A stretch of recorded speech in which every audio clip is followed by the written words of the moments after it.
Assalamualaikum warahmatullahi wabarakatuh. Perkenalkan, nama saya Jusmita Makmur. Saya program studi pendidikan kimia, NPM saya 0329110009. Di sini saya akan membawakan kultum yang berjudul tentang sihir. Pertama-tama marilah kita panjatkan puji dan syukur atas kehadirat Allah Subhanahu wa taala.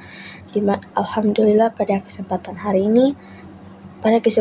ini kita dapat melakukan kultum tentang sihir. Dan tak lupa pula salawat serta salam kita semoga tercurah limpahkan kepada Nabi Muhammad SAW. Para teman-teman sekalian, perbuatan kekufuran yang sering diremehkan dan dilakukan oleh kebanyakan orang adalah sihir. Allah Subhanahu wa taala berfirman dalam Quran Surah Al-Baqarah ayat 102, Sulaiman itu tidak kafir, akan tetapi setan-setan itulah yang kafir. Mereka mengajarkan sihir kepada manusia. Nabi kita Muhammad SAW juga bersabda, jauhilah oleh kalian 7 hal yang membinasakan. Maka para sahabat bertanya, ya Rasulullah, apa 7 hal tersebut? Maka Nabi yang mulia mengatakan, dosa kesyirikan kepada Allah, dosa sihir. Hadis riwayat Bukhari dan Muslim. Uang hasil perdukungan hukumnya haram, sedangkan hukuman bagi tukang sihir adalah dibunuh. Dalam Sahih Bukhari, dari Bajalah bin Abda, ia berkata, Umar bin Khattab telah mewajibkan untuk membunuh setiap tukang sihir, baik laki-laki maupun perempuan. Bajalah berkata, maka kami telah membunuh tiga tukang sihir. Dari Jundub ia berkata bahwa Rasulullah SAW bersabda, hukuman bagi tukang sihir adalah dipenggal dengan pedang. Hadis riwayat Tirmidzi nomor 1460.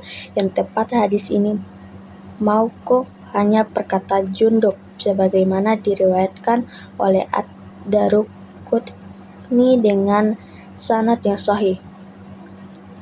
Di antara manusia yang sama dosanya dengan tukang sihir adalah orang-orang yang mendatangi untuk melakukan praktik sihir, misalnya dengan tujuan menyakiti atau melampiaskan dendamnya kepada orang lain. Begitu pula orang yang menggunakan sihir agar terbebas dari sihir yang didatangkan dukun lain. Yang wajib dilakukan adalah bersandar atau bertawakal kepada Allah semata dan meminta kesembuhan darinya agar membebaskannya dari sihir.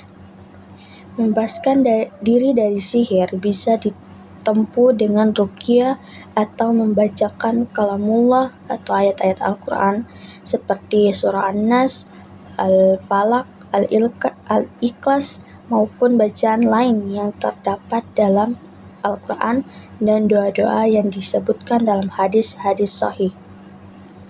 Adapun para dukun dan tukang ramal, ia mengaku-ngaku mengetahui perkara gaib, adalah orang-orang yang telah kafir.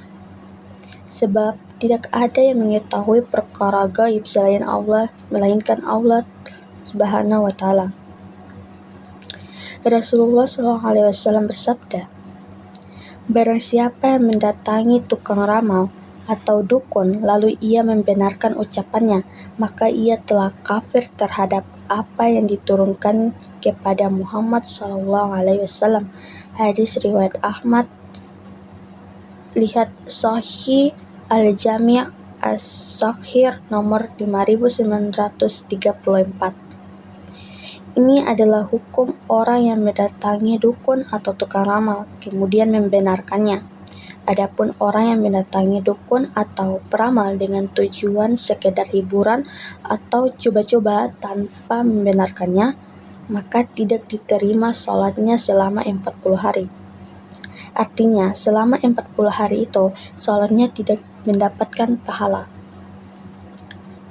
Sekalipun demikian, ia tetap berkewajiban mengerjakan sholat fardu agar gugur kewajibannya. hanya saja sholatnya tidak diganjar.